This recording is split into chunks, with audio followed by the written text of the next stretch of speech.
दोस्तों, आज की कहानी है बुआ सासू माँ इतने ताने मत दीजिए। दोस्तों, कहानी शुरू करने से पहले अगर आपने हमारे चैनल को सब्सक्राइब नहीं किया है तो सब्सक्राइब कर लीजिए ताकि आपके पास पहुंचे हर नया वीडियो। बॉस के केबिन से बाहर निकलकर खुशी के मारे अदिति के पाँव जमीन पर नहीं पड़ रहे थे। बात ही कुछ ऐसी थी, कंपनी की तरफ से जिन लोगों को 3 महीने के लिए अमेरिका भेजने के लिए सुना गया था, उनमें से एक नाम उसका भी था। वह बहुत खुश थी, आखिर उसकी इतने दिनों की मेहनत रंग लाई। वह कई बार लेटर निकाल कर पढ़ चुकी थी। ऑफिस में सब उसे मुबारकबाद दे रहे थे, पर वह सबसे पहले विनय के साथ अपनी खुशी बांटना चाहती थी। कई बार कोशिश करने पर भी विनय का फोन नहीं लग रहा था। शायद किसी जरूरी मीटिंग में हो, ये सोचकर उसने विनय को मैसेज किया कि आज जल्दी घर आ जाना। एक खुश खबरी है, अदिति एक सॉफ्टवेयर कंपनी में जॉब करती थी। उसकी और विनय की शादी को अभी साल भर ही हुआ था। विनय की फैमिली बहुत सुलझी हुई और समझदार थी। विनय के मम्मी पापा दोनों जॉब करते थे। पापा एक सरकारी अफसर और मम्मी एक कॉलेज में लेक्चर थी।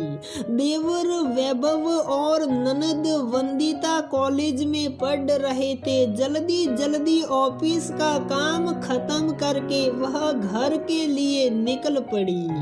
रास्ते में मिठाई की दुकान देख उसने गाड़ी रोक दी। हमेशा मीठा खाने से बचती थी, पर आज तो मीठा खाना बनता है। सॉस गरम गरम गुलाब जामुन और विनय की पसंद की काजू बर्फी पैक करवाने लगी।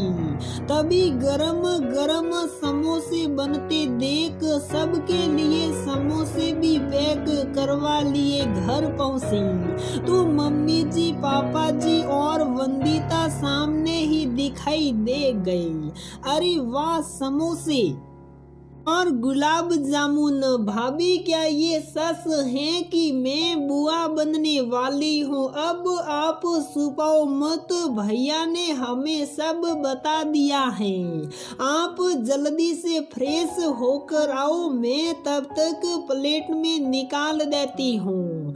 उसे कुछ कहने का मौका दिए बिना वंदिता उसके हाथ से मिठाई के पैकेट लेकर किचन में चली गई। उसकी खुश खबरी वाली बात का इन लोगों ने क्या मतलब निकाला है? वह कुछ बोलने ही वाली थी कि वंदिता बोली, आप इधर उधर क्या देख रही हैं? भैया पापा की दवाई लेने गए हैं, बस आते ही होंगे। वह फ्रेश होकर वॉशरूम से निकली कि सामने विनय को देखकर बोली, विनय, ये सब क्या है? तुमने घर में सबको क्या बताया है? अरे यही तो मैं तुमसे पूछ रहा हूँ कि ये सब खुश खबरी वाला चक्कर क्या है? विनय उल्टा उससे ही पूछने लगे। ओहो, कितना खुश थी मैं, पर यहाँ आकर देखा कि सारा मामला ही गड़बड़ हो गया है। क्या इसके अलावा खुशी की बात कोई और नहीं हो सकती है? लो, अब तुम खुद ही पढ़ लो और सबको समझा भी दो।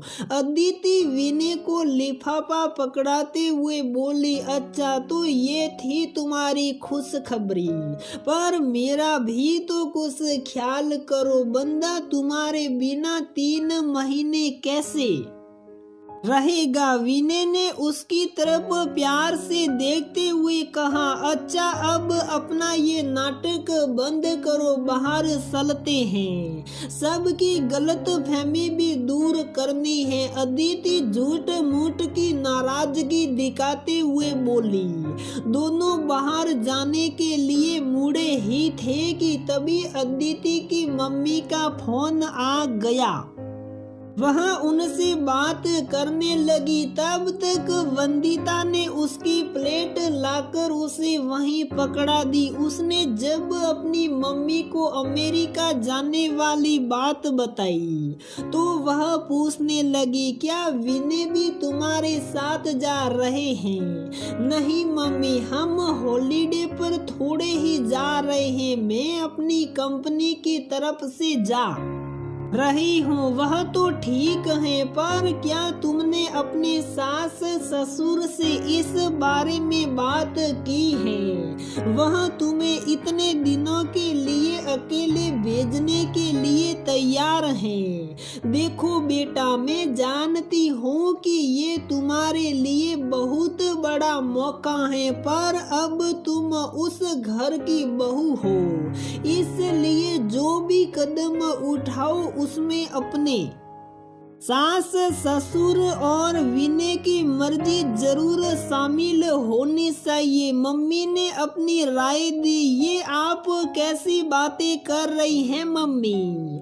मेरी ससुराल वाले क्या आपको इतने पुराने जमाने वाले लगते हैं? मम्मी जी तो खुद जॉब करती हैं, उन्हें उसमें क्या परेशानी हो सकती है, और पापा जी तो मुझमें और वंदिता में कभी कोई फर्क ही नहीं करते। मम्मी की बातों से उसे उलझन होने लगी थी। ये तो बहुत अच्छी बात है बेटा, मेरे दिल में जो आया वह मैंने कह दिया। आखिर एक माँ जो हूँ। अच्छा अब फोन रखती हूँ, तुझे भी घर में बहुत सारे काम होंगे। बाहर आकर वह रमिया के साथ किचन में डिनर बनाने की तैयारी करने लगी। पता नहीं विनय ने सब लोगों को बता दिया है कि नहीं। मम्मी की बातों ने उसे सच में डरा दिया था। रमिया जरा चाय तो बना देना, तब तक मैं ये मिठाई लेकर जाती हूँ। बुआ जी फूफा जी अपने पोते के नामकरण का कार्ड देने आए हैं। वंदिता उसे वहां खड़ा देख बताते हुए बोली। थोड़ी देर के बाद अदिति सबको चाय देकर बाहर निकल रही थी कि बुआ जी बोली, मैं तो कहती हूँ भाभी, अपनी बहू से कहो कि अमेरिका जाने का चक्कर छोड़कर अब तुम्हें पोते का मुंह दिखा दे। आप लोगों ने भी अपनी बहू को कुछ ज्यादा ही छूट दे रखी है। अगर अभी नहीं रोकेंगे तो आज अमेरिका कल लंदन, और आप लोग बस ऐसे ही देखते रह जाएंगे। अरे भाभी, आप भी तो नौकरी करती हैं, आप तो कभी नहीं गई भैया के बिना कहीं बाहर। औरत की कुछ मर्यादा कुछ सीमा होती है, उसे उसके अंदर ही रहना चाहिए। फिर जैसा आप लोगों को ठीक लगे, ये तुम्हारे आपस की बात है। मैं तो वैसे भी बाहर वाली हूँ। आप ये कैसी बातें कर रही हैं दीदी? मर्यादा और सीमा ये सब औरतों के लिए ही क्यों? आदमी जब घर के बाहर रहता है तो उससे तो कोई सवाल नहीं करता। अगर विनय को यह मौका मिला होता तब तो हम बहुत खुश हो रहे होते। फिर अदिति के लिए क्यों नहीं? एक माँ और सास होने से पहले मैं एक औरत हूँ और मुझे गर्व है अपनी बहू पर। रही बात पोता या पोती का मुंह देखने की, तो अभी इनकी शादी को टाइम ही कितना हुआ है, भगवान ने चाहा तो वह मौका भी जल्दी ही आएगा। हमारी अदिति बहुत समझदार है, वह अपनी मर्यादा और सीमा अच्छी तरह से समझती है।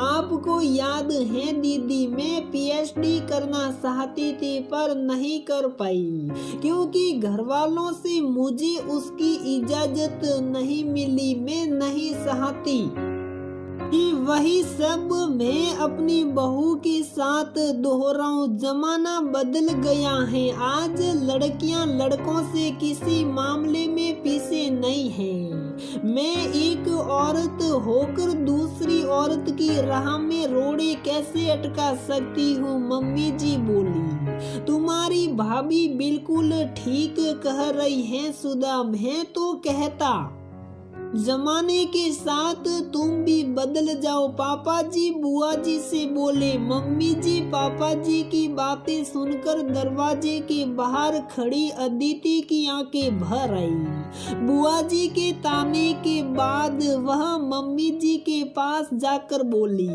मैंने आपकी और बुआ जी की सारी बातें सुन ली हैं। आप सच में बहुत अच्छी हैं। तुम्हारी बुआ जी भी दिल की बुरी नहीं है, बस उसके मन में जो होता है बोल देती है और गलती उसकी भी नहीं है। हमारे समाज में आज भी ऐसे बहुत से लोग हैं जो औरतों को बराबरी का दर्जा देने में हिचकते हैं, पर मैं तो बहुत लकी हूँ जो मुझे ऐसी नए जमाने की ससुराल मिली है। अदिति खुशी से सहकते हुए बोली। तो दोस्तों, हमारी ये कहानी यहीं पर समाप्त होती है। अगर आपको हमारी ये कहानी पसंद आती है तो प्लीज वीडियो को लाइक करें, शेयर करें और हमारे चैनल को सब्सक्राइब जरूर करें।